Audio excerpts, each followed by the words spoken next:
Ika-1 ng Pebrero, 2003 alas 8:44 at 9 na segundo ng umaga. Mataas sa ibabaw ng daigdig, bumababa na ang Space Shuttle Columbia matapos ang 16 na araw sa orbit at bumubulusok ng halos 17,000 milya bawat oras. Ang temperatura ng katawan ng shuttle ay umaabot ng higit sa 2,700 degrees Fahrenheit habang muling pumapasok ang Space Shuttle sa atmosfera. Para sa mga ininyero ng NASA, parang normal lang lahat.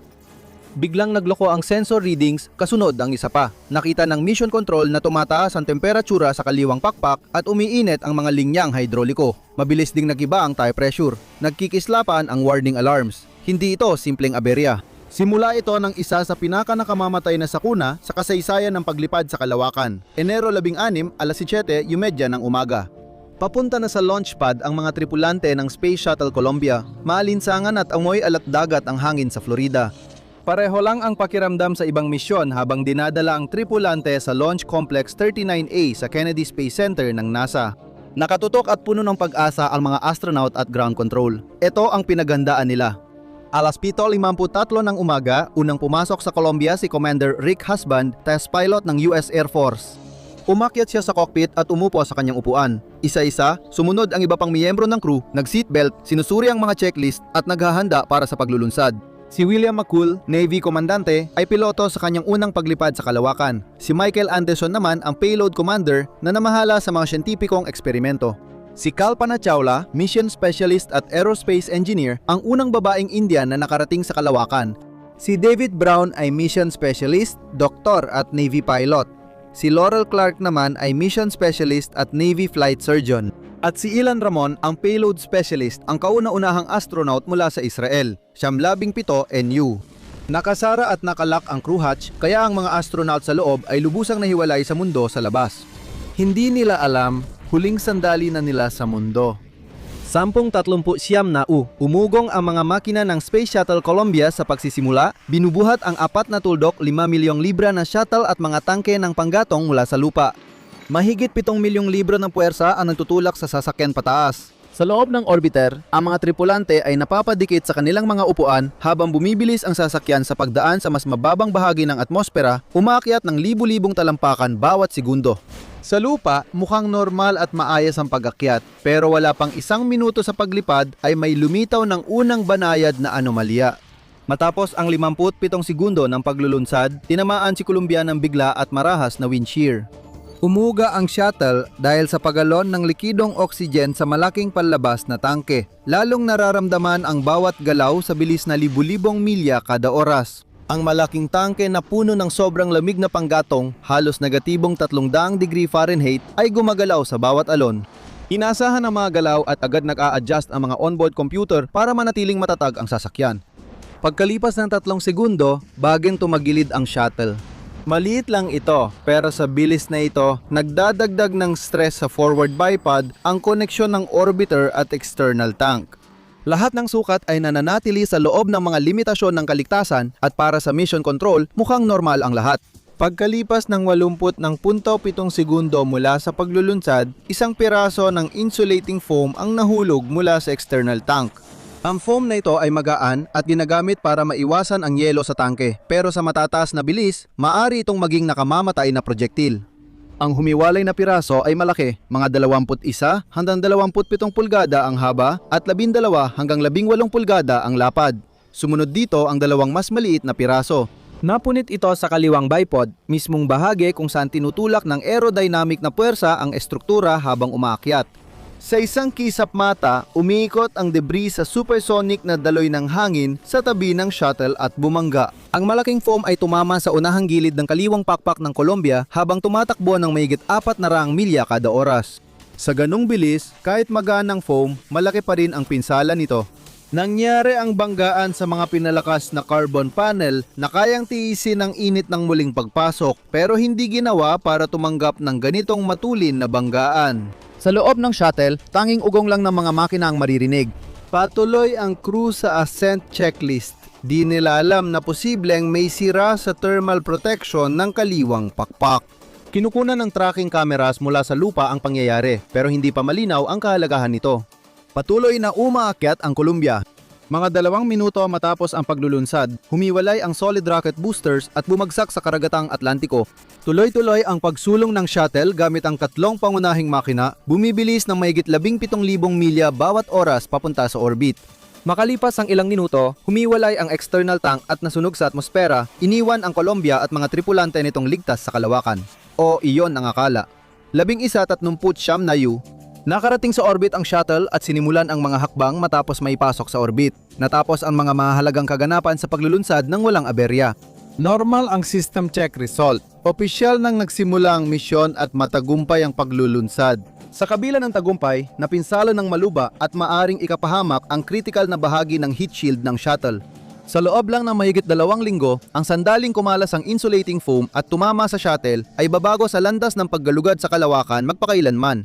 Enero 17, ikalawang araw ng paglipad. Tahimik na umiikot ang Columbia sa higit 170 milya sa taas ng mundo. Sa loob ng space shuttle, sinimulan ng crew ang kanilang mga nakatakdang siyentipikong eksperimento, maingat na nagtatrabaho sa microgravity. Ayon sa plano ang takbo ng misyon, pero sa labas ng shuttle, may mali. Sa isang punto, may isang maliit na bagay na hindi napansin na lumulutang palayo mula sa Columbia. Hindi ito agad nakita, ngunit ayon sa pagsusuri, maaaring konektado ito sa naunang tama ng foam, posibleng piraso na naputol mula sa shuttle. Gayunpaman, habang nagtatrabaho ang mga astronaut, walang tumutunog na alarma. Walang sensor na nakakakita ng problema at walang palatandaan sa loob ng spacecraft na may nawawala. Dahan-dahang umiikot palayo ang mga piraso ng shuttle habang nasa vacuum ng kalawakan bago muling pumasok at masunog sa atmosfera ng daigdig bago pa mapansin ang pagkawala ng mga ito. Maaring ito ang unang palatandaan na hindi lang sa ibabaw ang pinsalang natamo noong paglulunsad, ngunit walang nakakaalam na ito ay nangyari. Enero 23, ikawalong araw ng paglipad. Ang misyon ay naging maayos na ang daloy. Sa loob ng Columbia, ang mga tripulante ay nagsasagawa ng mga eksperimento, nagtatala ng datos at naghahanda para sa kanilang pagbabalik sa bahay. May maayos na schedule ang bawat araw, ang mga sistema ay matatag at ang shuttle mismo ay mukhang gumagana ng perpekto. Pero sa Earth, sa loob ng mga control room ng NASA, nagsimulang pagtuunan ng pansin ng mga inhinyero ang isang bagay na hanggang ngayon ay hindi naman mukhang nakakabahala. Binalikan nila ang footage ng paglulunsad, lalo na sa 8 segundo pagkatapos ng pag-angat. Sa pagkakataong ito, maingat nilang sinuri at pinabagal ang bawat frame. Hindi na nila kayang baliwalain ang nakita, malinaw ang epekto, ngunit hindi ito ganap na bago sa kanila. Napansin na noon pa ang pagbagsak ng foam sa mga naunang misyon, ngunit wala itong malaking problema. Ang kasaysayang ito ang nakaimpluwensya sa pananaw ng mga inhinyero ngayon. Nag-email ang Mission Control kina Komandante Rick Husband at Piloto William McCool ng video ng debris impact at formal na ulat. Kalmado at nakapagpapanatag ang tono ng mensahe. Kinukumpirma nito na tumama ang foam mula sa external tank sa orbiter habang paakyat. Ayon sa mga inhinyero, ligtas pa rin ang shuttle sa kabila ng pinsala sa heat shield, kaya walang dapat ipag-alala sa muling pagpasok sa atmosfera. Pinanood ng crew ang footage, narinig nilang paliwanag at tinanggap nila ito. Wala silang dahilan para isipin na sila ay nasa panganib. Normal na gumagana ang shuttle. Maayos na isinasadawa ang mga eksperimento sa siyensya ayon sa plano. Ano pa nga ba ang mahihiling ng crew? Gayunpaman, mahalaga ito sa pamana ng Columbia. Unang beses mula paglulunsad, alam ng crew na may insidente habang umaakyat ang shuttle. Pero gaya ng ibang astronauta, nagtitiwala sila sa sistema at sa mga gabay mula lupa. Hindi nila alam na mali ang mga pinagumulan ng katiyakan. Pero ang tama na ito ay hindi tulad ng iba. Ang pinsala ay nakabaon ng malalim sa kaliwang pakpak, nakatago at hindi nakikita ng kahit anong instrumento na kanilang inaasahan. Sa loob ng ilang araw ng pagbabalik, ang bahaging iyon ay makakaranas ng init na lampas pa sa tunaw na lava, huli na para sa mga tripulante. Kung nagustuhan mo ang kwentong ito, i-like, i-share at mag-subscribe sa The Infographic Show para updated ka sa susunod na talakayan tungkol sa kalawakan, agham at kasaysayan. Enero 28, ika-13 araw ng paglipad. Malapit nang matapos ang misyon, naghahanda na ang crew para sa muling pagpasok sa atmosfera, nire-review ang proseso, inayos ang gamit at naghahanda sa pag-uwi matapos ang halos 2 linggo sa kalawakan. Normal ang lahat. Matatagal mga sistema, naayon sa schedule ang lahat, at para sa mga astronaut at NASA, handa na ang Columbia para sa paglapag. Ngunit bago ito, sandaling nagkaroon ng taimtim na katahimikan ng crew. Iginagalang nila ang mga buhay na nawala sa dalawa sa pinakamalalaking trahedya ng NASA, ang sunog sa Apollo 1 noong Enero 27, 1967 at ang trahedya ng Challenger noong Enero 28, 1986. Habang buhay natatak sa kasaysayan ng paglipad sa kalawakan ang mga ito. Sa loob ng Columbia, tahimik na naggunita ang mga astronaut habang lumulutang sa itaas ng mundo. Tahimik ang paligid, walang makina o eksperimento, tanging katahimikan at tahimik na pagkakaunawaan. Laging may panganib ang paglipad sa kalawakan at dala ng bawat misyon ang bigat ng mga naunang pagkawala. Sa kanila, 3 araw na lang at makakauwi na ang Columbia. Nakakalungkot, maging ang Columbia at tripulante nito ay magiging bahagi rin ng parehong malungkot na kasaysayan na kanilang ginugunita. Pebrero 1, 8:15 at 30 segundo ng umaga. Mataas sa ibabaw ng mundo, isinasagawa ng Space Shuttle Columbia ang de-orbit burn nito. Eksaktong pagpapaputok ito ng mga makina ng Orbital Maneuvering System para bumagal ang shuttle at magsimulang bumaba mula orbit pabalik sa planeta. Mula sa puntong ito, wala nang balikan. Hindi na isang malayang lumulutang na satellite na umiikot sa daigdig ang Columbia. Isa na itong bulalakaw na bumabagsak sa mga itaas na bahagi ng atmosfera sa bilis na lampas, 22 beses ng bilis ng tunog. Sinusunod ng tripulante ang bawat hakbang at iniikot ang shuttle sa tamang posisyon para sa muling pagpasok. Itinutok nila ang ilalim ng shuttle, pasulong para saluhin ng heat-resistant na tile at mga pinatibay na carbon panel ang matinding init. Paulit-ulit nilang inensayo bawat galaw sa simulator, pero walang simulation na makapaghahanda sa totoong mangyayari. 8:44 na minuto at 9 segundo.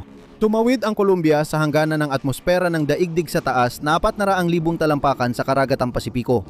Tinatawag itong entry interface, ang hindi nakikitang hangganan kung saan sinisimulang sumalungat ang atmosfera ng daigdig sa sasakyan. Ang pagbaba ay nagbabago mula sa kontroladong orbit patungo sa mabilisang pagsubsob. Sa ngayon, ang alitan ay nagsisiksik sa mga molekula ng hangin hanggang magningning ang mga ito na bumubuo ng balot ng napakainit na plasma sa paligid ng shuttle. Tumaas ang temperatura ng libu-libong degree Fahrenheit. Sinusubok na yon ang thermal protection system ng Columbia na dating nagpanatili ng kaligtasan sa bawat misyon. Sa crew, normal pa rin ang lahat. Normal ang instrument readings at tuloy ang mga checklist. Perpektong sinusunod ng shuttle ang landas nito. Habang bumababa, lumalakas ang stress sa istruktura. Matapos ang 270 segundo mula muling pagpasok, nagtala ang sensor sa unahang gilid ng kaliwang pakpak ng strain na pinakamataas kumpara sa mga nakaraang biyahe. Ang datos ay naitala ng Modular Auxiliary Data System para sa pagsusuri matapos ang biyahe. Ngunit hindi ito naipapadala sa lupa at hindi alam ng crew ang nangyayari. Ang maliit na signal na ito na di kita ng mata ay tahimik na nagsisimula ng sunod-sunod na pagkabigo ng mga estruktura. Nagpapatuloy si Columbia sa pagdaan sa numinipis na itaas na bahagi ng atmosfera, hindi bumabagal ang bilis nito. Patuloy na tumataas ang resistensya ng hangin, dumaragdag ang presyon at tumataas ang temperatura. Gayunpaman, nasa tamang direksyon pa rin ang shuttle. Sa 577 segundo matapos ang muling pagpasok, napansin ng mga tagamasid sa lupa ang isang pagbabagong imposibleng ipagsawalang bahala. Sumiklab ang guhit ni Columbia sa langit. 5 sunod-sunod na pagsabog ng liwanag, bawat isa mas maliwanag kaysa nauna. Bagamat may mga naitalang maliit na debris na nahulog sa mga nakaraang misyon, bihira at nakakabahala ang tanawing ito sa yugtong ito ng muling pagpasok.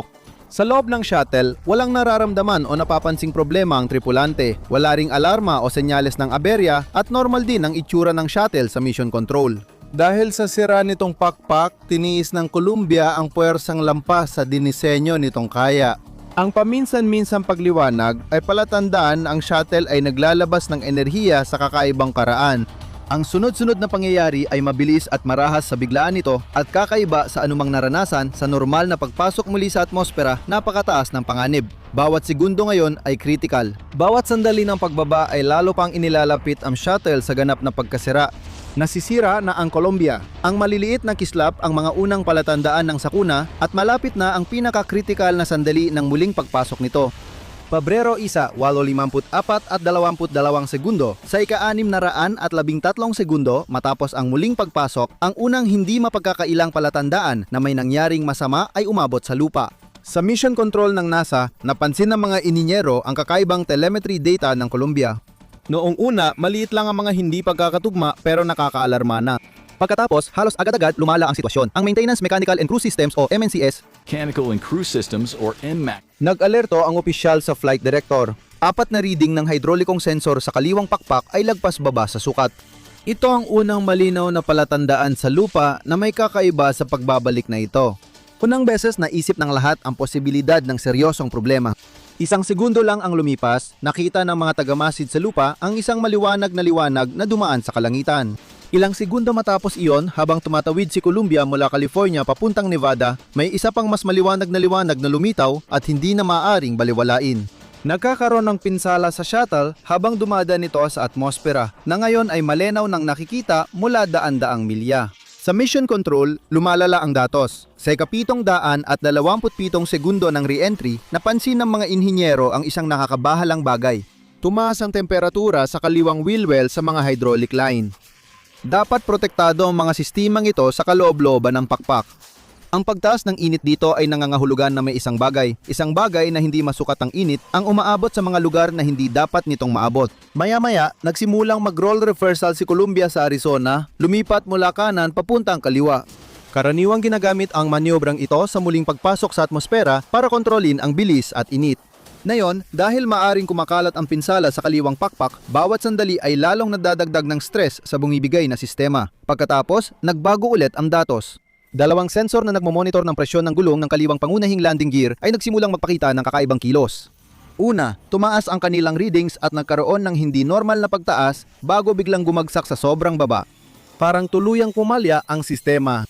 Para sa mga inhinyero, hindi lang ito sensor na aberya. Maaaring mismong gulong o mga kalapit na sistema ang apektado o sira. Sa entry interface plus 8, 34 na segundo, biglang at di inaasahang umikot ng matindi ang orbiter. Dumarami ang debris at lumalakas ang epekto ng aerodynamic forces sa control system. Sa mission control, tumaas ang tensyon habang nagmamadali ang mga inhinyero na unawain ang sitwasyon. Makalipas ng minuto, nagulat ang IMAX officer ng isa pang mahalagang update. Wala ng pressure reading sa dalawang gulong ng kaliwang main landing gear na wala na ang datos. Anuman ang nangyayari sa loob ng kaliwang pakpak, umabot na ito sa puntong pati buong mga sistema ay nawawala na sa telemetry. Pagkalipas ng ilang segundo, napansin ng flight controller na umiikot at lumilihis ang shuttle. Senyales na hirap ang Columbia magdireksyon. Lumilihis na ang shuttle sa kontroladong flight path nito. 8:59 at 32 segundo, sumagot si Komandante Rick Husband sa mission control. Roger, ngunit naputol ang transmission niya sa gitna ng pangungusap. Ito ang huling komunikasyon mula sa crew kasabay ng pagkawala ng telemetry mula sa Columbia. Ang tuloy-tuloy na data stream mula launch ay ngayon ay kumikislap at nawawala. Tinawagan ng mission control ang shuttle, ngunit walang sumagot. 927 segundo matapos ang muling pagpasok, sinubukan ng mga sistema sa loob na bumawi. Nagpaapoy ng tuloy-tuloy ang isang reaction control system jet para itama ang oryentasyon ng shuttle habang lumalakas at nagiging magulo ang aerodynamic na puwersa, ngunit hindi ito sapat. Sinunog ng sobrang init na plasma ang 4 na hydraulic line sa kaliwang wheel well kaya nawalan ng kontrol sa sasakyan. Agad tumaas ang ilong ng orbiter dahil sa pagkawala ng flight control system. Sa loob ng shuttle, tuloy-tuloy ang pagkabigo ng mga sistema. Sa labas, winawasak ng atmosfera ang sasakyan habang takot at kaba ang lahat sa mission control. Pebrero 1, alas 9 at 18 segundo ng umaga, narating na ni Columbia ang kanyang hangganan. Ang nakatagong pinsala sa kaliwang pakpak, pumapalya ng mga hydraulic system at ang walang humpay na puwersa ng muling pagpasok ay nagsanib-sanib tungo sa isang malagim na pagkabigo. Nagsimulang maghiwa-hiwalay ang orbiter, hindi na kayang manatiling buo ang istruktura nito sa ilalim na matinding kondisyon. Mula sa lupa, ang dating maliwanag na guhit sa langit ay biglang nagkawatak-watak. Ang liwanag ay nahati sa maraming nagliliwanag na guhit, bawat isa bahagi ng Columbia na kumalat sa itaas ng atmosfera. Para sa mga nanonood sa ibaba, bigla at nakakatakot ito habang dahan-dahang sumasapol sa kanila ang katotohanan ng kanilang nasasaksihan. Sa loob ng mission control ng NASA, ang sandali ay naitala sa malinaw at klinikal na paraan pagkakahiwa-hiwalay ng pangunahing katawan ng sasakyan. Sa isang iglap, lahat ng datos ay tuluyang nawawala.